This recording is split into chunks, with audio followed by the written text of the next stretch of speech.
네, 안녕하세요. 이번 시간부터는요, 문장의 구조에 대해서 수업하도록 하겠습니다. 문장의 구조는 어떤 책에서는 이제 문장의 짜임이라고 설명할 때도 있는데, 문장의 구조나 문장의 짜임이나 같은 단원이에요. 다르게 생각할 필요 없습니다. 자, 그 다음에 이 문장의 구조에서 배우는 단어는 어떤 게 있냐면요, 혼문장이랑 격문장을 구분하고 또 격문장의 종류가 무엇인지를 공부를 하는 부분인데, 이 내용이 생각보다 종류가 많고 조금 더티해요. 그래서 지금 요 강의에서는 뭘 하냐면요, 격문장의 세부적인 종류를 다 들어가서 문법적으로 주의해야 할 부분, 헷갈리는 것을 살펴보는 것이 아니라 기본적으로 혼문장이랑 격문장을 어떻게 구분하느냐, 그 다음에 격문장의 종류들은 대략 어떤 것들이 있느냐, 요 정도만 우리가 분석을 하고 가도록 하겠습니다. 그리고 요 다음 강의부터 격문장의 세부적인 문법 내용들을 살펴볼 텐데, 아까 말했듯이 좀 더티하다 그랬죠. 그래서 여러분들 웬만큼 내가 문법을 안다는 생각을 하더라도 기본이 가장 중요하기 때문에 이 강의를 반드시 듣고 다음 강의를 봐주셨으면 하는 바람이 있습니다. 자, 그럼 이제 이 혼문장과 격문장 본격적으로 강의를 들어가기 앞서서 일단 문장이 뭔지를 복습을 한번 하고 가도록 하겠습니다. 자, 문장이라는 거는요, 다 우리 저번에 배웠던 거예요. 문장은 어떤 생각이나 어떤 느낌 같은 거 전달을 할 때, 그를 말이나 혹은 글로 전달하잖아요. 그때 완결성이 있는 최소의 단위, 이거를 우리가 문장이라고 한다 얘기했었어요. 예를 들어보면 이런 것들이 있죠. 너는 밥을 먹었니? 그것은 저기에 있어. 자, 요 두 개의 문장은 문장이 가지고 있어야 할 기본적인 성분들을 모두 다 갖고 있는 거예요. 이 문장 같은 경우에는 주어, 목적어, 서술어, 이거 같은 경우에는 주어, 부사어, 서술어. 그런데 자, 우리가 일반적으로 주어 서술어가 문장의 핵심적인 부분이잖아요. 그런데 뒤에 보다시피 맥락과 상황에 따라서 주어나 서술어를 생략할 수 있을 때가 있어요. 보시면 밥을 먹었니 같은 경우에는 주어가 없고요. 먹었니는 주어도 없고 목적어도 없죠. 그 다음에 저기에 있어 같은 경우에는요, 주어가 없고요. 저기 같은 경우에는 주어도 없고 서술어도 없죠. 이거는 일상생활에서 굉장히 많이 일어나는 일입니다. 그런데 통사론에서는 그렇게 하시면 안 돼요. 지금 요 설명은요, 일상적인 사항을 설명할 뿐이고, 우리가 지금 배우는 큰 문법 단위는 통사론이란 말이에요. 통사론이라는 거는 하나의 완결된 문장을 연구 단위로 삼기 때문에 이거는 사실은 여러분들이 별로 신경 쓸 만한 내용은 아닙니다. 그래서 뒤에 나올 예문들은 가급적이면 모든 성분들을 갖춘 것들만 보여줄 거예요. 그 다음에 자, 문장이 가진 두 번째 특징, 이거는 글에만 해당되는 건데 문장이 끝날 때 이런 식으로 문장 부호를 사용한다라고 설명을 했었습니다. 자, 그럼 이제 본격적으로 나아가기 전에 이 문장을 한번 분석하는 시간을 볼 거예요. 자, 이 문장을 보면 지금 여러분들 크게 세 덩어리로 구분된다는 걸 아마 다들 직관적으로 이해하실 겁니다. 뭐냐면 지금 나는이라는 주어랑 보았다라는 서술어 금방 찾겠죠. 근데 요 안에 그녀가 친구와 이야기하는 것을 자체를 지금 보았다의 목적으로 우리가 판단할 수 있겠죠. 즉 분석하면 이렇게 나오는데요. 사실 이 친구나 이 친구 같은 경우에는 주어 서술어 판단하는 게 그냥 어렵지가 않아요. 근데 요 문장은요, 분명히 목적어 같은데 저거 내가 목적어로 판단해도 되나? 약간 겁이 좀 날 수 있는 이제 그러한 예문이죠. 자, 근데 얘를 분석하면 이렇게 됩니다. 뭐냐면 그녀가 친구와 이야기하, 요게 사실은 하나의 문장이죠. 그런데 요 문장이 바로 주어 부사 서술어가 문장이잖아요. 그런데 요 문장이 뒤에 는 것을이라는 것을 만나서 요 전체가 보았다의 목적어의 구실을 하죠. 자, 지금 여기 질문을 보면은 내가 기능별로 분석하자고 했잖아요. 문장에서의 기능이 바로 뭐냐면 그 문장의 성분이거든요. 여기서 보면 본 대상이 바로 이 문장이기 때문에 이 문장이 목적어다라고 우리가 판단할 수 있는 거죠. 자, 이런 식으로 문장의 구조라는 단어는요, 한 문장 안에 또 다른 어떤 문장이 들어있고요, 혹은 문장들이 앞뒤로 막 연결되어 있는데 이것들이 어떠한 방식, 어떠한 구조, 어떠한 의미에 따라서 그렇게 들어가 있고 연결되어 있는지를 연구하는 단원이라고 보시면 되는 거예요. 자, 그럼 이제 뭘 볼 거냐면 문장의 구조에 따른 종류 큰 두 가지를 살펴볼 거예요. 지금 보시면 혼문장이라는 게 하나 있고 격문장이라는 게 하나 있습니다. 자, 혼문장은요, 헛, 한 개예요. 즉 문장이 한 개라는 뜻이죠. 그래서 정의가 이렇습니다. 주어랑 서술어 관계가 한 번만 맺어져 있는 문장. 그런데 겹문장은 말 자체가 겹이잖아요. 문장이 겹친 거예요. 얘는 주어랑 서술어 관계가 2회 이상 등장한 거예요. 자, 그런데 여러분들이 이 정의만 가지고 두 문장을 구분하는 것이 쉽느냐? 유감스럽게도 그렇지가 않습니다. 왜냐면 지금 정의 자체는 말이 확연히 다르지만 실제로 주어지는 예문을 보면은요, 그게 파악하기가 용이하지 않아요. 그래서 선생님이 좀 구분할 수 있는 기준 두 가지를 일단 설명을 해줄 거예요. 첫 번째는 뭐냐? 일단 자, 용언 및 서술격 조사가 하나일 경우. 자, 일단 요 말이 굉장히 중요한 말인데요. 왜 그러냐? 문장이라는 건 기본적으로 주어랑 서술어가 결합한 건데 주어는 잘 빠진다고 했잖아요. 그럼 핵심적인 건 서술어란 말입니다. 자, 그런데 서술어가 될 수 있는 단어의 종류는 몇 개가 있느냐? 세 가지가 있죠. 동사랑 형용사랑 서술격 조사 이다요. 자, 그래서 요 말이 바로 뭐냐면 그냥 서술어처럼 보이는 게 하나인 경우 이렇게 생각하면 되는 거예요.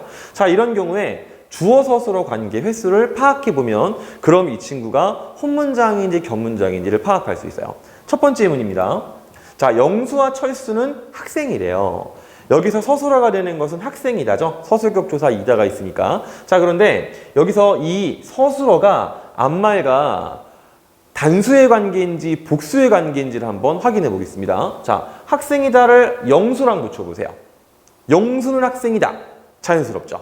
또 한편 철수는 학생이다. 역시나 자연스럽습니다. 즉, 두 개의 문장으로 분리가 되는 거죠. 그래서 원래 이 문장은 뭐냐면 두 개의 문장에서 학생이다라는 말이 중복되기 때문에 중복된 부분을 빼버린 것으로 우리가 생각하시면 되는 거예요. 그럼 두 번째 예문. 자, 철수와 영희가 싸운다. 자, 여기서 서술어는 싸운다라는 동사예요. 자, 앞말이랑 주술 관계를 따져보겠습니다. 철수와 싸운다. 누가요? 의미가 불분명하죠? 영희가 싸운다. 누구랑요? 의미가 불분명하죠. 그래서 여기서는 영희가가 주어이고요. 철수와는요, 싸우는 대상을 의미하는 부사어로 생각을 하면 되는 거예요. 즉, 주술 관계가 한 번입니다. 그래서 이 문장은 혼문장이에요. 자, 그 다음에 영수와 영희가 공원에 갔다. 이제 빵 느낌이 오죠? 자, 이 문장은 겹문장입니다. 왜냐? 영수가 공원에 갔다, 영희가 공원에 갔다. 둘 다 완벽한 문장이기 때문이에요. 그 다음 예문. 자, 버스와 트럭이 부딪혔습니다. 여기서 부딪히다라는 서술어랑 버스를 연결해 볼게요. 버스와 부딪히다. 뭐가요? 의미가 불분명하죠. 그 다음에 트럭이 부딪혔다. 누구랑요? 버스랑 부딪혔죠. 그래서 겉으로 보기엔 형태가 아주 유사하지만 이 첫 번째 문장, 세 번째 문장은 겹문장이고 두 번째랑 네 번째 문장은 혼문장이 된다라고 이해할 수 있겠습니다. 자, 하나의 예문을 더 볼게요. 이거는 조금 어려운 예문이에요. 이 친구의 답을 미리 설명하면 겹문장입니다. 그리고 겹문장의 종류 중에서도 아는 문장이고 아는 문장 중에서도 서술절을 아는 문장이에요. 자, 이거는 굉장히 복잡한 예문이기 때문에 선생님이 나중에도 자세히 설명하겠지만 일단 요거를 파악하는 방법을 예습한다는 기분으로 봐주시기 바랍니다. 일단 여기서 요 짧다가 서술어라는 것은 이 강의를 듣고 있는 여러분들 중에서 누구도 의심이 되지 않을 거예요. 그러면 토끼는과 앞발이 이 둘 중에서 뭐랑 더 긴밀한 관계에 있느냐 비교를 해보도록 하죠. 토끼는 짧다. 그 다음에 앞발이 짧다. 자, 뭐가 긴밀합니까? 당연히 앞발이가 긴밀하죠. 그러면 지금 이 친구는 앞발이 짧다가 주술 구조를 가진 하나의 문장이라고 생각할 수 있는 거죠. 자, 그런데 그럼 여기 토끼는이라는 친구가 남아버려요. 이게 좀 문제가 되겠죠. 자, 여기서 여러분들이 생각할 게 있습니다. 뭐냐면 우리가 문장의 성분 시간에 배웠던 건데 주성분 중에서 일반적으로 문장의 가장 앞에 위치한 것이 주어다라고 배웠던 기억이 날 거예요. 그리고 또 그런 문법 지식에 기초하지 않더라도 우리가 직관적으로 이 친구가 주어다라고 생각하는 게 사실 어렵지 않습니다. 근데 이렇게 보면은 문장 전체의 주어가 두 개인 것 같잖아요. 그런데 학교 문법에서는 이걸 그렇게 처리하지 않습니다. 이 뒤에 주어 서술어 관계 문장을 하나로 묶어서 절로 만들어요. 그리고 여러분들이 알고 있는 서술어의 개념을 대입해 보세요. 서술어라는 건 뭐냐면 주체의 동작작용을 설명하거나 혹은요 성질 상태를 설명한다라고 우리가 지난 강의에서 배웠던 기억이 날 겁니다. 그렇기 때문에 지금 토끼의 성질이나 상태를 앞발이 짧다라는 말이 설명해 주잖아요. 그래서 우리가 이 문장 전체를 하나의 서술어로 생각을 해서 지금 주술관계 한 번, 주술관계 두 번 이렇게 겹문장이라고 생각을 하는 거예요. 자, 이 설명은 좀 어려울 거고요. 나중에 또 볼 거예요. 지금 당장 이해가 안 된다고 해서 바보 아닙니다. 자, 그럼 이제 뭘 볼 거냐면 지금 서술어로 보이는 친구가 한 개일 때 혼문장이랑 겹문장을 나누는 걸 본 거잖아요. 이제는요 다른 거를 보도록 하겠습니다. 두 개일 때요. 즉 동사, 형용사, 서술격조사이다가 두 개 이상 나왔을 때 어떻게 혼문장, 겹문장을 파악하느냐. 사실 이런 경우에는요 거의 한 97, 8%는 다 겹문장들이에요. 아주 예외적으로 혼문장이 사용될 때가 있는데 그런데 문제는 뭐냐면 이런 걸 틀린다는 거죠. 그래서 꼼꼼하게 봐주셨으면 좋겠어요. 자, 첫 번째 예문이에요. 예쁜 꽃이 피었다. 자, 지금 보시면 예쁜이랑 피었다가 서술어가 될 수 있는 자격을 가진 단어들입니다.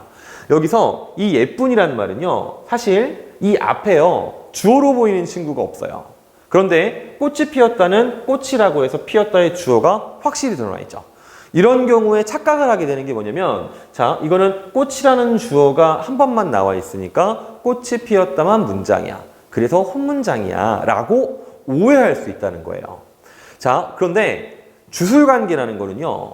자, 어떤 성분이 생략될 수 있기 때문에 생략된 것까지도 우리가 파악할 수 있는 능력이 필요해요. 자, 그럼 의미를 잘 살펴봅시다.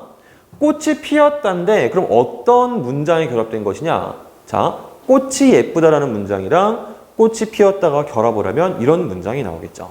즉, 이 예쁘다라는 말은요. 지금 앞에는 사실 주어가 안 보이지만 그 주어가 이 뒤에랑 겹쳐 있기 때문에 생략되었다. 이렇게 판단할 수 있습니다. 그러면 보이지 않는 것까지 계산했을 때 주술관계가 두 번이니까 겹문장이라고 우리가 생각해도 이상하지 않겠죠. 자, 그 다음 예문. 비가 소리도 없이 내린다. 이거는 우리가 가장 일반적으로 파악하기 쉬운 겹문장의 사례입니다. 왜냐? 소리가 없다라는 문장, 비가 내린다라는 문장. 이건 어렵지 않죠? 그 다음 예문. 자, 빨간 모자를 쓴 학생이 들어왔다. 자, 요 문장에서 서술어가 될 수 있는 말은 몇 가지가 있을까요? 세보세요.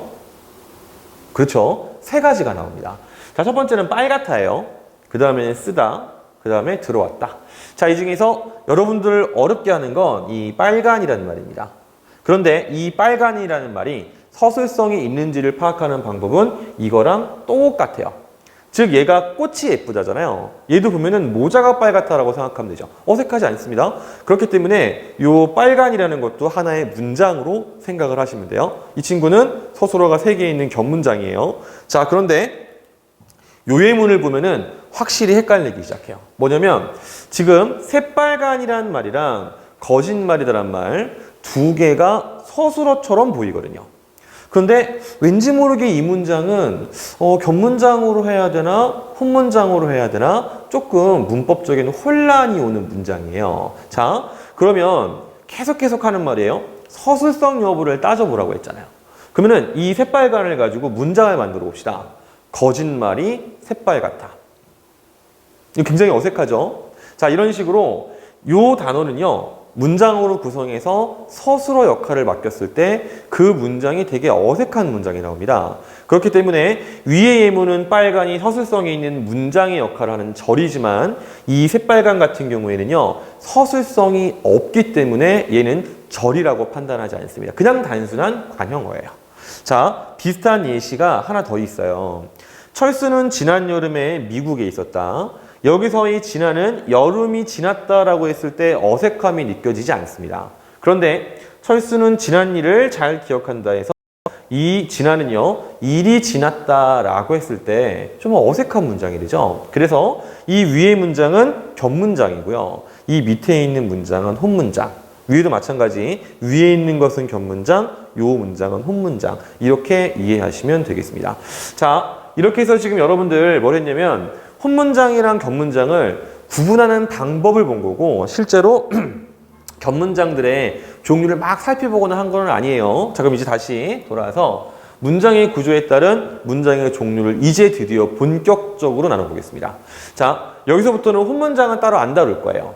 안 다루는 이유가 뭐냐면 우리 혼문장, 견문장 구분만 할 줄 알면 사실은 혼문장은 별 의미가 없고요. 혼문장에 대한 것은 사실 문장의 성분에서 다 배워왔다는 거예요. 그래서 본격적으로 알아야 될 것은 견문장인데 이 친구는 크게는 두 종류가 있어요. 아는 문장이랑 이어진 문장이 있습니다.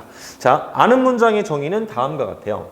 어떤 문장을 하나의 문장 성분으로 품고 있는 문장이다. 즉, 큰 문장이 있어서 큰 문장 안에 작은 문장이 들어있고 그 문장이 하나의 문장 성분을 하는 거예요. 예문을 보겠습니다. 이 수업은 선생님이 직접 촬영한 강의예요. 자, 여러분들 눈으로 봤을 때도 일단 큰 문장은 이 수업은 강의이다겠죠. 그리고 안에 선생님이 직접 촬영한이라는 문장이 들어있는데 우리가 표시를 할 때 이런 식으로 괄호로 묶으면 이게 안겨있는 듯한 느낌을 시각적으로 받을 수 있겠죠. 자, 두 번째 예문. 영수는 철수가 열심히 필기한 노트를 빌렸다. 여기도 큰 문장은요. 영수는 노트를 빌렸다요. 그런데 철수가 열심히 필기하다라는 문장이 이렇게 쏙 들어가서 안겨있죠. 우리가 이런 식으로 이렇게 하나의 문장을 안고 있는 큰 문장을 아는 문장이라고 얘기하는 거예요. 그러면 이어진 문장은 무엇이냐? 얘는요, 문장들이요, 특정한 의미 관계를 형성하면서 앞뒤로 배치되어 있는 거. 이거를 우리가 이어진 문장이라 그래요. 자, 예를 들면 이런 겁니다. 첫 번째 예문. 철수는 노래를 부르고 영수는 피아노를 친다. 문장 두 개가 연결되어 있죠. 그럼 의미 관계는 어떠느냐? 자, 얘랑 나열된 거예요. 어떤 행위들이. 그리고 형태적으로는 이렇게 그어서 앞뒤를 구분할 수 있죠. 자, 다음 예문은요. 비가 내려서 땅이 질다인데요. 비가 내린 것이 원인이 되어서 땅이 질다라는 결과가 형성됐습니다. 자, 이것도 우리가 이렇게 쭉 그어가지고 문장 앞뒤를 구분할 수 있겠죠. 이런 식으로 자, 의미상으로는 자, 정의를 생각하면 되는 거고요. 형태상으로는 괄호를 할 수 있느냐, 앞뒤를 구분할 수 있냐, 이렇게 해가지고 아는 문장과 이어진 문장을 구분하시면 되겠습니다. 그럼 이제 뭘 볼 거냐? 자, 아는 문장이랑 이어진 문장의 종류를 이제 살펴볼 겁니다. 자, 아는 문장은요, 종류가 5개나 있어요. 그럼 여러분들 이거를 과연 다 외워야 되느냐? 보통 선생님이 이렇게 얘기하면 여러분들 외울 필요 없어요 라고 하겠지만 외우세요. 이거는 외우셔야 되는 거예요. 알겠죠? 자, 그리고 여기 지금 등장한 순서, 명사절, 관형절, 부사절, 서술절, 인용절이요. 이 순서는 책들마다 조금씩 달라요. 그런데 보통 일반적으로는 다 이 순서를 따르고 있으니까 여러분들도 헷갈리지 않으려면 이 순서대로 암기를 하셨으면 좋겠습니다. 자, 그런데 여기서 이런 질문을 하는 친구들이 있어요. 선생님, 절이라는 게 과연 무엇입니까? 이거는 아까부터 계속 주구장창 선생님이 설명한 거예요. 한 번만 정리하고 가도록 합시다. 절이라는 거는 주어 서술어의 구조를 이루고 있는, 즉 문장입니다. 근데 우리가 문장이라는 거 원래 독립적이고 완결된 단위인데 절이라는 거는요, 독립성이 없이 다른 문장 속에서 성분으로 기능하는 거예요. 그래서 명사절 같은 경우에는요, 명사이기 때문에 뭐 주어나 목적어 이런 기능을 하는 말이 되고요. 관형절 같은 경우에는요, 이 친구는 관형어의 역할, 부사절은 부사어, 서술절은 서술어 이런 식의 역할을 하는 문장이다라고 보면 되는 거예요. 그러면 이어진 문장은 뭐가 있느냐? 얘는 대등하게 이어진 문장이랑 종속적으로 이어진 문장 두 종류가 있습니다. 자, 그런데요, 지금 대등하게 이어진 문장 같은 경우에는 의미 관계가 3가지밖에 없어요. 나열이랑 대조랑 선택이랑. 그런데 종속적으로 이어진 문장은 의미 관계가 엄청 복잡해요. 그래서 여러분들 어떤 식으로 공부해야 하냐면요, 이거를 다 외워서 얘를 구분하는 건 비효율적이기 때문에 대등하게 이어진 문장의 의미 관계인 아까 얘기했죠? 나열, 대조, 선택 요 3가지를 외워서 이 친구랑 구분하는 방식을 취해서 공부를 하시면 되겠습니다. 자, 그러면 이제 뭘 볼 거냐? 이제는요, 아는 문장 있죠? 아는 문장의 종류를 좀 구체적으로 볼 건데요. 좀 자리가 없어서 요건 좀 날려버릴 거예요. 첫 번째, 명사절부터 확인해 보도록 하겠습니다. 자, 명사절이라는 거는요, 만드는 방식이 2가지가 있어요. 첫 번째는 전성어미 음기를 쓰는 거고, 두 번째는 의존명사 것을 취하는 것인데, 자, 미리 설명할 게 있습니다. 의존명사 것을 취하는 거는요, 사실 아무 때나 되는 게 아니라 앞에 관형절이 나와야 돼요.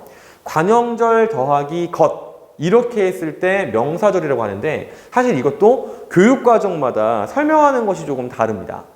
6차 교육과정까지, 6차 교육과정은 대체적으로 그냥 한 2000년 전까지의 대략, 이때는요 관형절 더하기 것 이 친구를 그냥 명사절이라 그랬어요. 그런데 지금은 7차 교육과정이거든요. 7차 중에서도 개정이 개정교육과정인데 이 7차에서는 이 의존명사 것을 그냥 명사절이라고 따로 취급을 하지 않기로 했어요.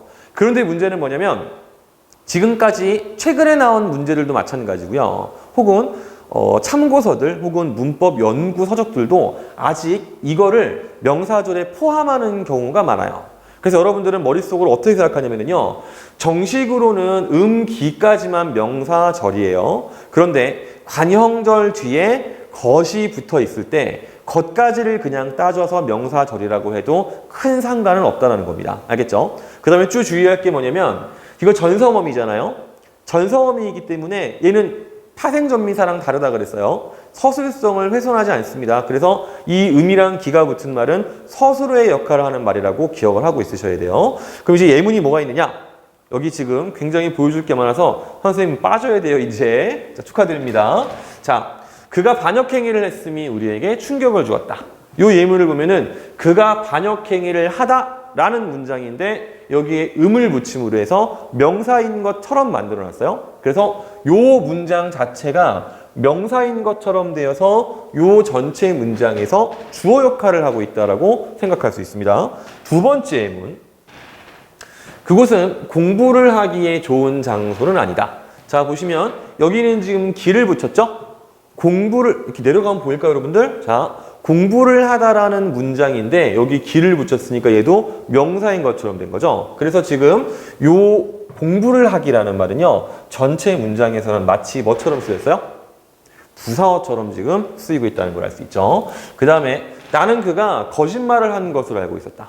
자, 여기 지금 한 가지만 따지면 사실 관형절이에요. 그런데 것이랑 같이 뭉쳐서 그냥 명사절로 생각을 하는 것이고 여기 지금 보시면 알고 있는 것의 대상이니까 목적어 역할을 한다라고 볼 수 있겠습니다. 자, 그 다음에 두 번째 관형절을 봅시다. 관형절은 선생님이 진짜 엄청 많이 강조한 거잖아요. 은는 을던. 관형사형 전성어미 은는 을던을 붙여서 관형어의 역할을 하게 만든 거예요. 예문은 네 가지 다 그냥 펼쳐서 보여줄게요. 충무공이 만들다. 원래 정식 문장은 충무공이 거북선을 만들다겠죠? 거기서 거북선을 날린 상태에서 충무공이 만든이라는 말이 거북선 지금 꾸며주고 있죠. 관형어 역할이에요. 여기서는 지금 이 은을 사용한 거고요. 담징은 이마에 흐르는 땀을 씻었다. 큰 문장으로는 담징은 땀을 씻었다인데 이마에 흐르다가 눈을 만나서 땀을 수식해주는 관형어의 역할을 하고 있습니다. 세 번째, 그것은 일이에요. 그런데 우리가 내일 해야 할 일이죠. 즉, 요 내일 해야 하다라는 문장이 여기 앞에 있는 을을 만나서 뒤에 일이라는 명사를 지금 꾸며준다는 걸 알 수 있습니다. 그 다음에 네 번째, 던이 있는데요. 이것은 돌칼이에요. 그런데 중간에 원시인이 사용하다라는 문장이 던을 만나서 이거를 꾸며주도록 되어 있죠. 그 다음 세 번째 종류입니다. 부사절을 하는 문장인데 참고로 말하면 부사절은 정말 종류가 다양하고요. 의미관계가 너무 복잡해요. 그래서 이거를 다 외우는 거는 불가능하기 때문에 여러분들은 어떻게 판단하냐? 이거 되게 눈부시네 이거. 그냥 명사절도 아니고요. 관형절도 아니고 서술절도 아니고 인용절도 아니에요. 그럼 부사절이구나 하시면 됩니다. 대체적으로는 거의 항상 통하는 방법이에요. 자, 예문을 봅시다. 그 사람이 말도 없이 떠났습니다. 자, 그 사람이 떠났는데 이 안에 있는 말도 없이가 명사절도 아니고 관형절도 아니고 이도절도 아니죠. 부사절이에요. 그 다음 예문. 그는 침착하게 임무를 수행했습니다. 그는 임무를 수행했는데 그가 침착한 거잖아요. 그렇기 때문에 이것도 지금 사실 그냥 이건 딱 봐도 부사 같은 느낌이죠. 그래서 부사어다라고 보면 되겠습니다. 자, 그 다음에 정부는 허가했어요. 근데 뭐를 허가했느냐? 외국인도 이곳에서 살 수 있도록 허가를 했다. 이렇게 되어 있습니다. 이것도 이도조도 아니기 때문에 그냥 우리가 부사절 이렇게 판단해도 무방합니다. 그 다음에 네 번째, 서술절을 하는 문장은요. 서술어의 역할을 하는 문장을 아는 문장이에요. 우리가 아까 혼문장, 견문장 구분할 때 좀 어려웠던 문장이 있었죠? 토끼는 앞발이 짧다. 그거랑 같은 종류예요. 예문이 이렇습니다. 철수는 키가 아주 크다. 자, 아까처럼 분석을 해보면은 이 크다라는 것이 서술어고요. 이거랑 직접 관련을 맺은 것은 철수가 아니죠. 왜냐면 이 문장을요, 키를 빼버리면요, 철수가 키가 큰지 코가 큰지 귀가 큰지 알 수가 없잖아요. 즉, 직접적으로 연결된 것은 키가 되겠고요. 자, 이때 철수가는 우리가 갖고 있는 문법 상식에 따르면 주어인데 이때 키가 아주 크다라는 문장이 뭘 하고 있었어요? 그렇죠. 철수의 성질 상태를 설명해 주니까 서술어다 이렇게 설명했었죠. 그죠? 자, 그래서 겹문장이고 서술절을 아는 문장이 되겠습니다. 자, 그 다음 예문. 얍. 자, 이번엔 인용절을 아는 문장이 나왔는데 얘는 사실 좀 뭔가 이상해요. 뭐냐면 얘는 조사 라고랑 고를 문장 뒤에 붙여요. 그런데 아무 문장 뒤에나 붙일 수 있는 건 아니고요. 다른 사람의 말이나 다른 상황 속에서 튀어나온 말을 인용했을 때 이 조사를 붙이는 거예요. 참고로 이건 어미가 아니라 조사예요. 그 다음에 이 조사는요, 종류를 따져보면요, 인용부사격 조사예요. 부사격 조사입니다.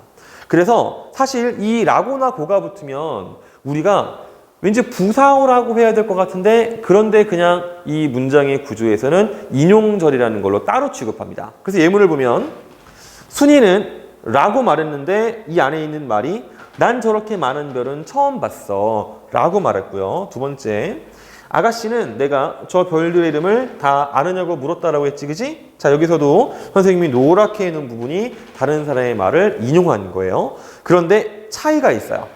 무슨 차이냐면 라고를 사용하면 이 친구는 직접 인용이고요. 그 다음에 그냥 고를 사용하면 얘는 간접 인용이에요. 직접 인용이라는 건 뭐냐면 어떤 사람의 말을요, 그냥 그대로 갖고 오는 거예요. 그 다음에 간접 인용은 뭐냐면 내가 하는 말의 상황에 맞춰서 약간 말을 바꿔서 쓰는 것이 간접 인용이 되겠습니다. 자, 어쨌든 지금 아는 문장의 종류 5가지를 설명을 했는데 이게 전부가 아니에요. 실제 세부적으로는 굉장히 복잡한 내용이 있어서 이거는 여러분들 바로 다음 강의에서 설명을 하도록 하겠습니다. 자, 어쨌든 요 페이지 다음에 나오는 거는 뭐냐면 이제 이어진 문장의 종류입니다. 이어진 문장 크게 2가지가 있다고 했죠? 대등하게 이어진 거랑 종속적으로 이어진 거. 자, 아까도 말했지만 종속적으로 이어진 것은 너무 복잡하기 때문에 여러분들은 대등하게 이어진 문장 종류 3가지를, 의미상 종류 3가지를 이거를 기억하시라 그랬어요. 순서대로 나열, 대조, 선택입니다. 한 번 더요. 나열, 대조, 선택이에요. 자, 나열에 사용하는 어미는 이런 게 있어요. 고랑 며. 자, 예문을 들면 이런 거죠. 호랑이는 죽어서 가죽을 남기고 사람은 죽어서 이름을 남긴다.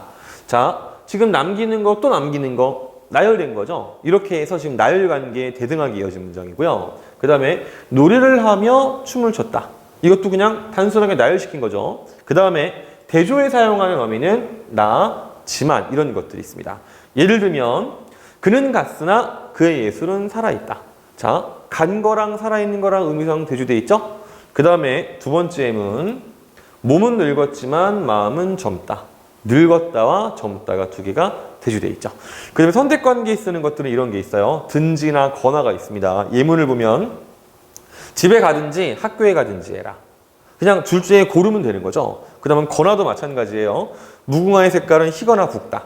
이것도 그냥 흰색 아니면 붉은색 이런 설명이죠. 자, 그런데 여기 지금 선생님이 나열, 대조, 선택의 어미를 6개만 적어놨잖아요. 근데 유감스럽게도 이건 훨씬 많습니다. 다 적는 게 불필요하기 때문에 안 적은 것뿐이고요. 그 다음에 요런 말들이 사용된다고 해서 언제나 항상 무조건 대등은 아니에요. 왜냐면 똑같은 형태인데 종속적으로 사용되는 경우들도 있어요. 그래서 여러분들은 이 말을 가지고 대등하게 이어진 문장을 구분하려고 하시면 안 돼요.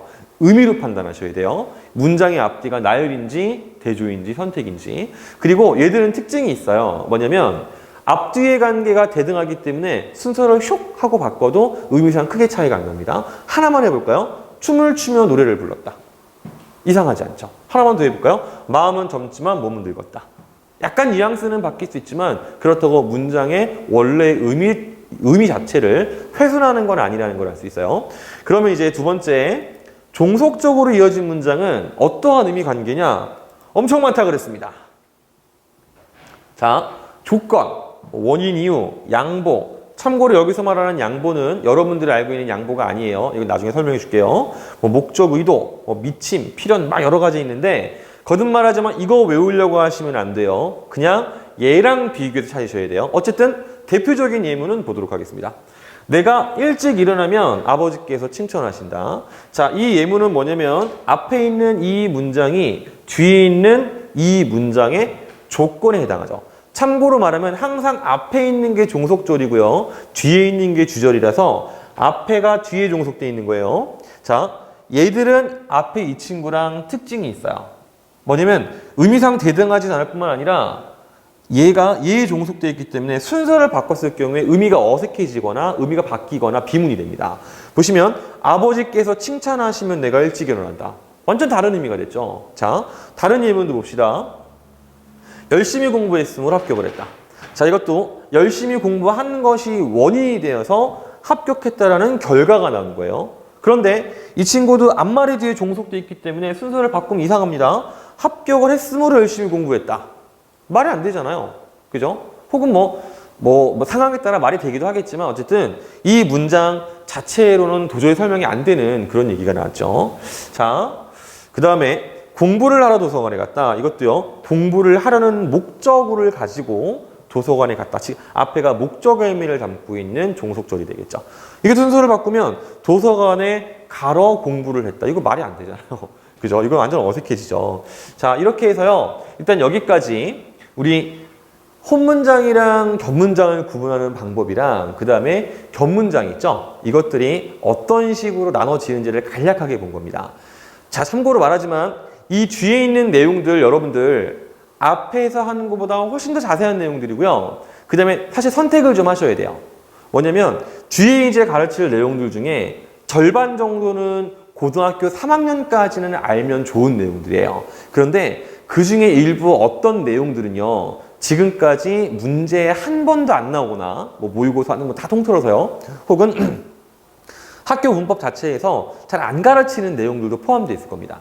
어떻게 보면은 이제 공무원 시험을 준비하시는 분들에게 필요한 내용일 수 있는데 그러나 이 문법 문제의 특징이 뭐냐면 기본적인 개념을 가지고 보기에서 새로운 정보를 주고 분석하는 문제들이 나오기 때문에 그냥 익혀둔다는 생각만으로도 강의를 들을 가치는 충분히 있다고 생각합니다. 어쨌든 여기까지 수업 듣느라 고생 많았습니다. 다음 강의에서 만나보겠습니다.